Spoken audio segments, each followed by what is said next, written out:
देखिए, बैठक किस विषय को लेकर हुआ कि ये मानसून सत्र की जो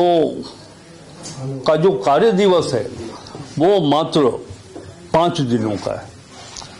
5 दिनों के दरमियान हमारे पक्ष विपक्ष के सभी माननीय सदस्य कैसे सत्र का उपयोग करें, प्रश्नकाल के माध्यम से, ध्यानाकर्षण के माध्यम से, गैर सरकारी संकल्प के माध्यम से, शून्यकाल के माध्यम से, यानी कि विधानसभा के द्वारा जो प्रक्रियाएं निर्धारित है जन विषयों को उठाने का, उसका सदुपयोग सदस्य कैसे करें, इस पर चर्चा हुई।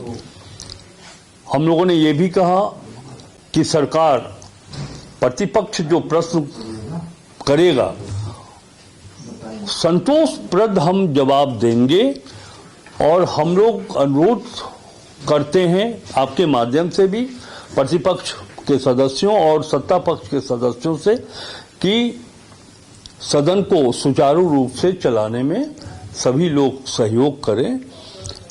इस पर सभी सदस्य, चाहे वो सत्ता पक्ष के हों या विपक्ष के हों, उन लोगों ने अपनी भावनाएं भी स्पष्ट की हैं।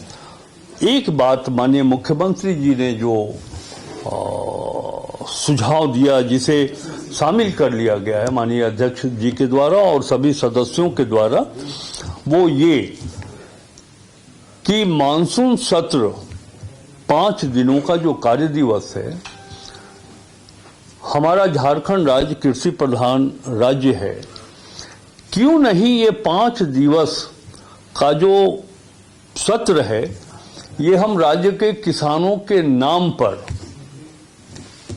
सत्र जो है सो चलाएं, यानी कि ये समर्पित हो मानसून सत्र किसानों का सत्र।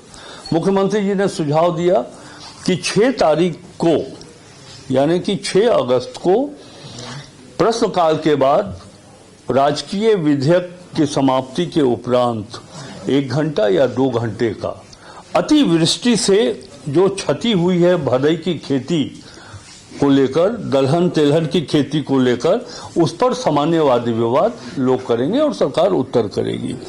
न सिर्फ फसलों को नुकसान हुआ है बल्कि कई घर मकान ढह गए हैं, गरीब गुरबा का झोपड़ी समाप्त हो गया है, क्षतिग्रस्त हो गया है, रहने लायक नहीं है, सड़कें खराब हो गई हैं, और इस मानसून काल में राज्य के कई हिस्सों में वज्रपात से लोगों की मौत हुई है। इन सब विषयों पर सार्थक चर्चा की जाएगी।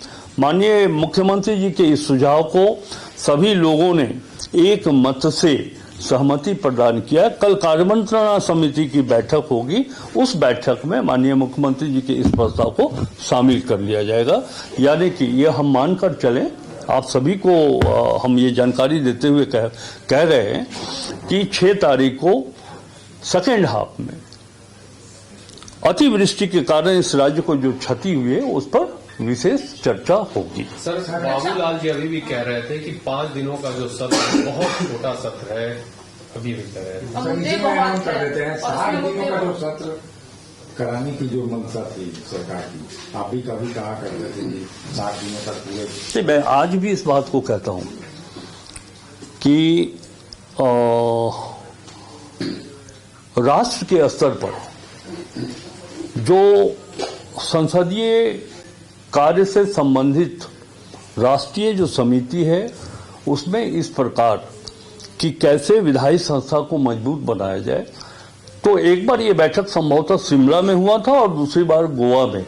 उसमें दोनों बैठक में ये निर्णय लिया गया था कि वैसे राज्य जहां 100 से नीचे सदस्यों की संख्या है, उन विधानसभा में 1 वर्ष में कम से कम 60 दिनों का सत्र आहूत किया जाना चाहिए। और मुझे नहीं लगता है कि देश के किसी भी विधानसभा में उक्त निर्णय का अनुपालन हुआ है।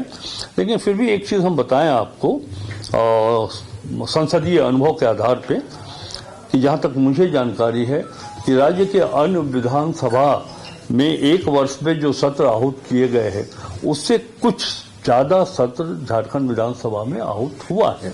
ये एक प्रसन्नता की बात है। लेकिन मैं आज भी इस बात से सहमत हूं कि सत्र की अवधि बढ़ाई जानी चाहिए। सबसे बड़ी बात यह है कि माननीय नेता, आदरणीय नेता श्री बाबूलाल मरांडी जी ने ये कहा है कि सत्र छोटा है। तो मैं कोई राजनीतिक आलोचना के दृष्टिकोण से ये बात नहीं कह रहा हूं।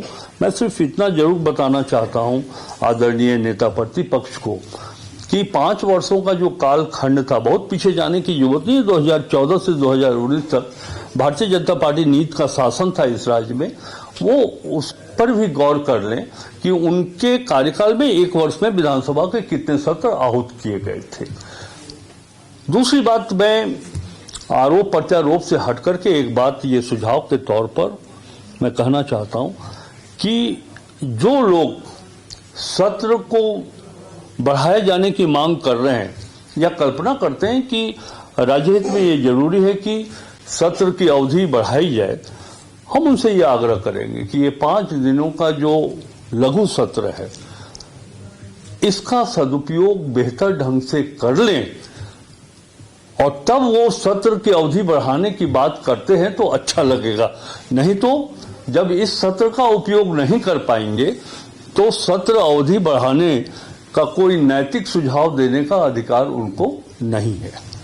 Thank you. सर, ये वर्ल्ड बैंक ने मैया सम्मान योजना की सराहना की है। हमारे सहयोगी ने पूछा भी बाबू से, आप क्या कहना चाहेंगे? थोड़ा सा ऑफ करिएगा तो हम कैसा है? हाँ, देखिए,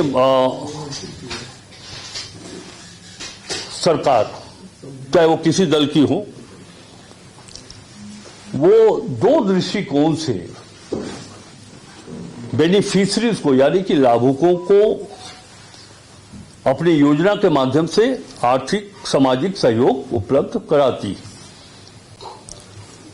अब यहां यह देखना होगा कि कुछ ऐसी भी सरकार जो वोट की राजनीति को सामने रख करके ऐसी योजनाओं को सामने रखती। उदाहरण के तौर पर मैं चर्चा करना चाहूंगा उज्ज्वला गैस योजना। केंद्र सरकार के द्वारा यह योजना चलाई गई और लाखों की संख्या में लोगों को मुफ्त गैस का चूल्हा दिया गया।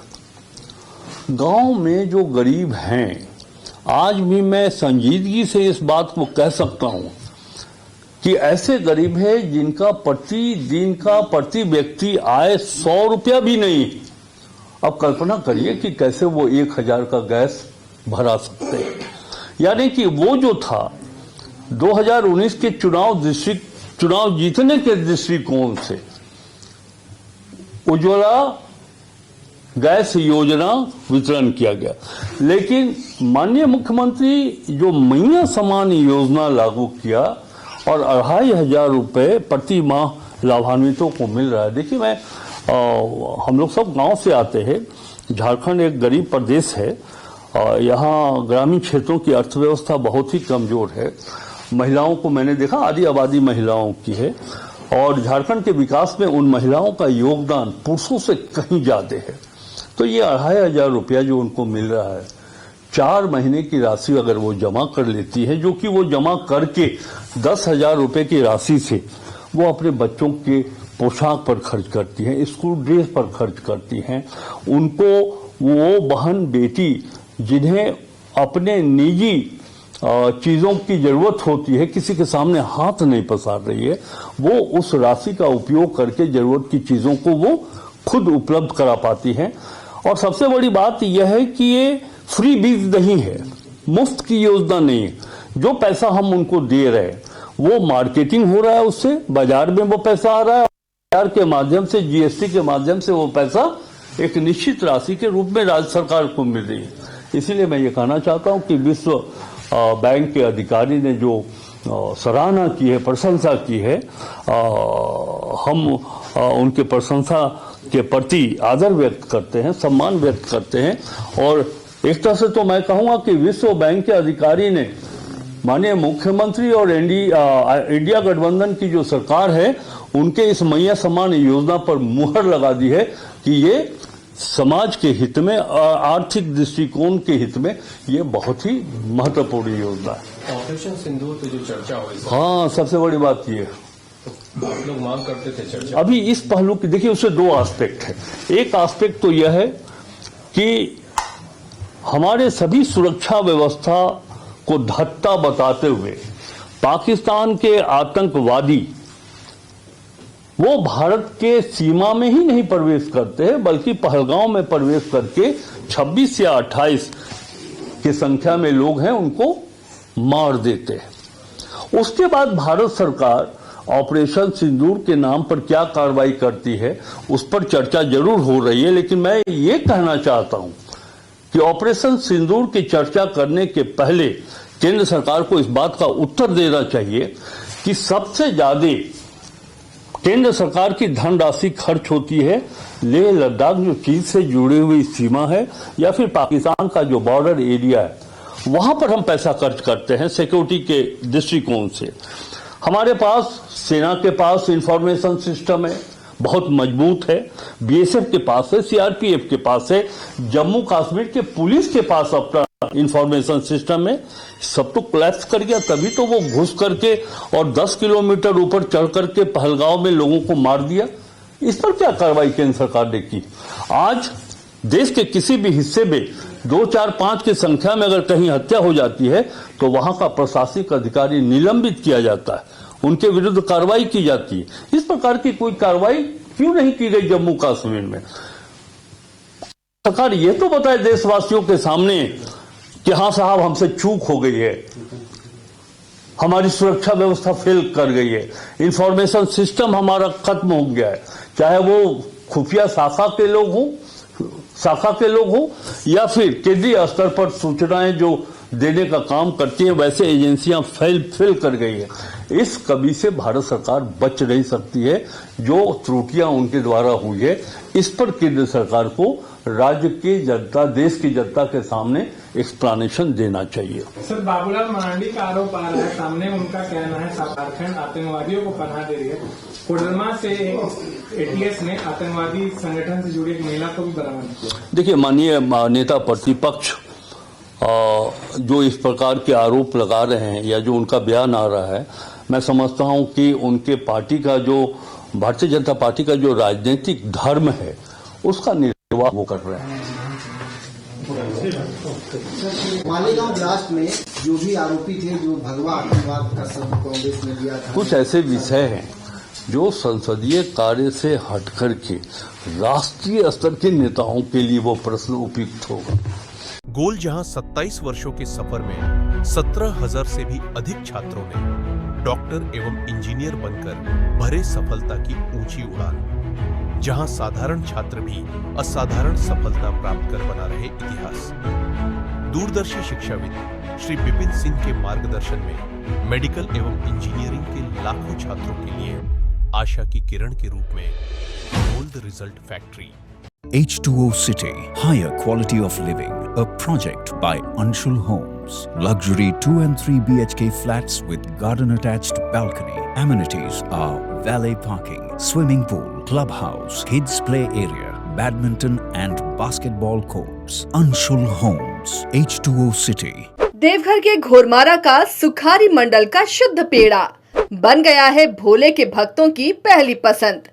कांवरिया हो या श्रद्धालु, सभी पहुंचते हैं सुखारी मंडल गार्डन और रूबी रेस्टोरेंट घोरमारा।